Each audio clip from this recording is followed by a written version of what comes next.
अस्सलाम स्टूडेंट्स। हम 10th class के बायोलॉजी के चैप्टर दैट वाज इनहेरिटेंस इसको डिस्कस कर रहे थे। आज हम पढ़ेंगे इसमें how does the DNA of chromosomes work के जो क्रोमोसोम्स के अंदर डीएनए होता है वो किस तरह से वर्क करता है, उसकी वर्किंग क्या होती है, किस तरह से ट्रेड्स ट्रांसफ़र होते हैं, किस फॉर्म में ट्रांसफ़र होते हैं। ओके आज की वीडियो स्टार्ट करने से पहले अगर हम प्रीवियस वीडियो की बात करें तो प्रीवियस वीडियो में हमने डीएनए रेप्लिकेशन को डिस्कस किया। डीएनए रेप्लिकेशन क्या होती है उसको हमने डिटेल से डिस्कस किया। रेप्लिकेशन क्यों हम उसको कहते हैं, रेप्लिकेशन किस तरह से की जाती है और एक डीएनए से एक नया डीएनए किस तरह से बनता है। ओके तो सारी चीज़ें हमने प्रीवियस वीडियो में पढ़ी। अगर आपने वो वीडियो नहीं देखी तो इस वीडियो का लिंक ऊपर आई के बटन पर शो हो रहा है, आप वहाँ पर जाकर इस वीडियो को देख सकते हैं। आज का टॉपिक हम स्टार्ट करते हैं, that is how does the DNA of chromosomes work. Chromosomes का डीएनए किस तरह से वर्क करता है, उसका मतलब आपने इसका फंक्शन बताना है कि क्रोमोसोम्स के अंदर डीएनए का क्या फंक्शन है, ठीक है, क्या रोल प्ले करता है। तो सबसे पहले तो आपको डीएनए के पता होना चाहिए डीएनए है क्या। डीएनए बेसिकली एब्रिविएशन है ऑफ डीऑक्सीराइबोज न्यूक्लिक एसिड, ठीक है। ये क्या है, ये एक जेनेटिक मटेरियल है, मतलब कि ये जीन्स के थ्रू ट्रांसफर होता है, ये एक जनरेशन से नेक्स्ट जनरेशन में ट्रांसफर होता है। इसके बाद क्या करता है, give instructions for the synthesis of proteins, और प्रोटीन्स बननी है हमारी बॉडी में। ऑब्वियसली बात है हमारी बॉडी की प्रोटीन्स चाहिए होती हैं, तो जो प्रोटीन्स हमारी बॉडी के अंदर बन रही हैं उसकी जो है वो फॉर्मेशन के लिए इंस्ट्रक्शंस देता है, उसको जो है वो इंस्ट्रक्ट करता है किस तरह से प्रोटीन्स बनेंगी। उसके बाद सारी की सारी सेल एक्टिविटीज़ को कंट्रोल करता है कि कौन सा पार्ट किस फंक्शन में रोल प्ले करेगा और कौन सा पार्ट जो है वो कहाँ जाएगा। नेक्स्ट अगर हम देखें तो traits are made by specific proteins. अब ट्रेड्स क्या होते हैं ये भी हमने प्रीवियस वीडियो में पढ़ लिया था। ट्रेड्स कहते हैं जो स्पेशल करेक्टरिस्टिक्स होती हैं, ठीक है।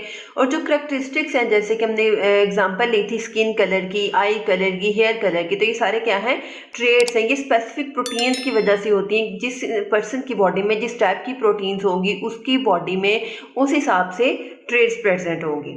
DNA controls sequence of amino acids of proteins by its nucleotide sequence। अब DNA क्या करता है, अमाइनो एसिड के सीक्वेंस को कंट्रोल करता है, उसके न्यूक्लियोटाइड सीक्वेंस को कंट्रोल करके। किस तरह से, जिस तरह हमने देखा कि इसके अंदर DNA के अंदर 4 बेसिस होती हैं, adenine, thymine, guanine and cytosine. अब वो उनकी पेयरिंग को कंट्रोल करेगा। एडेनिन ने कहाँ जाके जो है वो थायमिन के साथ पेयर बनाना है और गुआनिन ने कहाँ जाके साइटोसिन के साथ पेयर बनाना है। तो डीएनए इस तरह से प्रोटीन्स की फॉर्मेशन को कंट्रोल करता है उसके न्यूक्लियोटाइड सीक्वेंस को कंट्रोल करने के बाद। Traits are made by specific proteins, हमने पहले भी देखा। स्पेसिफिक प्रोटीन्स है स्पेसिफिक अमाइनो एसिड्स। ऑब्वियसली बात है कि जो स्पेसिफिक प्रोटीन है उसके पास अपना स्पेसिफिक अमाइनो एसिड जो है वो डिफरेंट जो है वो सीक्वेंस होगा अमाइनो एसिड्स का in different proteins. Sequence controlled by DNA, ठीक है। ये सारे सीक्वेंस कौन कंट्रोल कर रहा है, डीएनए।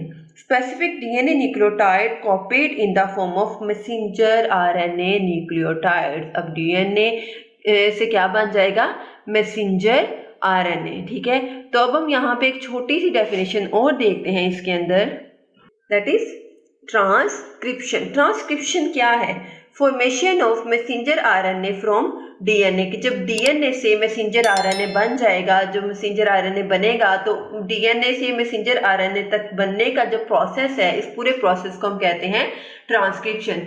आपने अभी सिर्फ इसका एक ओवरव्यू ही लेना है, उसके बाद आपको इसकी ट्रांसक्रिप्शन ट्रांसलेशन की डिटेल डीएनए की टोटल जो है वो क्या, कौन सी बेसिस किस तरह से अटैच होती हैं, कितनी बेसिस होती हैं, एडेनिन कितनी दफ़ा आता है, थायमिन कितनी दफ़ा आता है, गुआनिन और साइटोसिन, ये सारा सीक्वेंस आप इंशाल्लाह जैसे जैसे नेक्स्ट जो है वो मूव करते जाएंगे, नेक्स्ट क्लासेस में आप इसको और डिटेल से पढ़ते जाएंगे, ठीक है। तो ट्रांसक्रिप्शन क्या है कि जब डीएनए से मैसेंजर आरएनए बनता है तो इस पूरे प्रोसेस को हम क्या कहते हैं, ट्रांसक्रिप्शन। उसके बाद है ट्रांसलेशन। ट्रांसलेशन क्या है, messenger RNA carries nucleotide sequence to ribosomes. अब क्या होगा, जो मैसेंजर आरएनए बना है वो उस न्यूक्लियोटाइड सीक्वेंस को राइबोसोम्स तक लेके जाएगा, ठीक है। डीएनए से जो मैसेंजर आरएनए बना है वो उसका काम क्या है, उसने न्यूक्लियोटाइड को राइबोसोम्स तक लेके जाना है।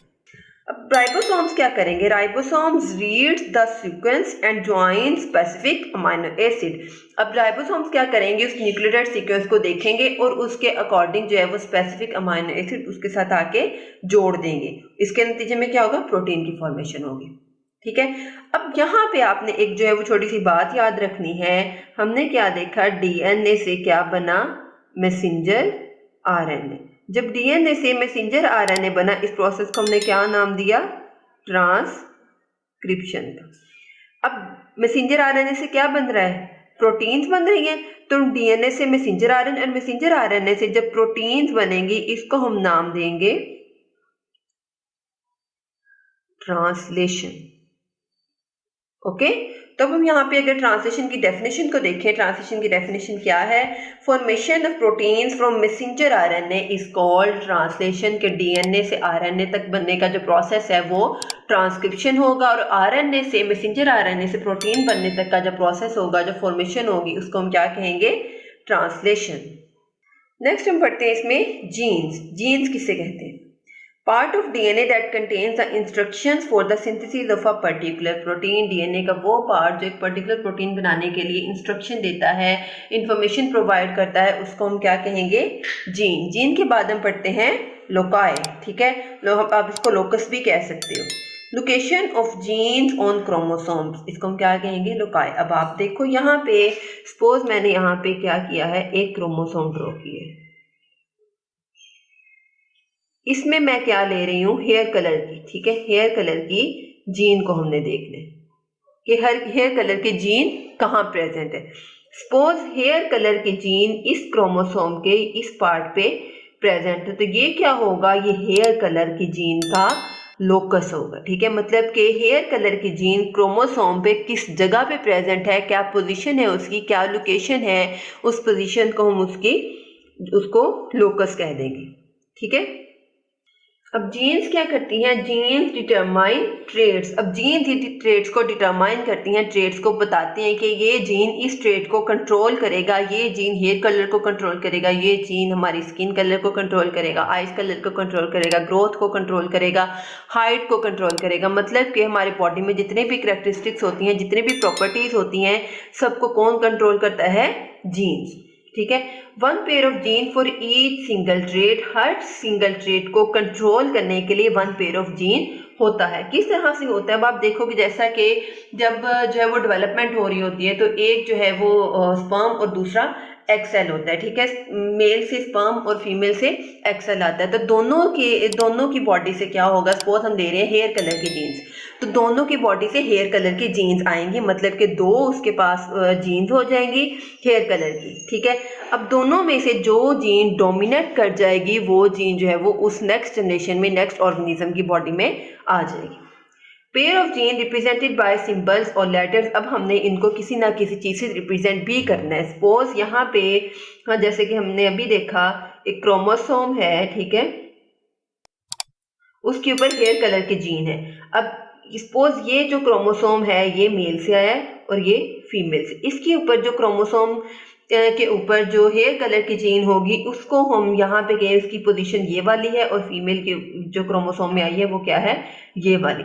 अब इन दोनों को हमने एक नाम देना है। ऑब्वियसली बात है कि बॉडी में different type of thousands of जो है वो जीन्स होती हैं, 1000 टाइप ऑफ प्रोटीन्स होती हैं। ठीक है, तो हर एक को हम उसके सिंबल से याद रखेंगे कि इसका क्या नाम होगा और एक कहाँ पे प्रेजेंट होगी। यहाँ पे जो बॉडी में क्रोमोसोम में जो जीन होगी, इसको हम नाम देंगे कैपिटल ए, और इसको आप नाम दे लो स्मॉल ए। ठीक है, मतलब कि हमने जीन्स के ऊपर जो उसकी जो है वो जीन्स हैं जो क्रोमोसोम्स में आई हैं, उसको हमने किसी न किसी सिंबल से, किसी न किसी लेटर से डिनोट कर देना। वो हमारी अपनी मर्जी होगी।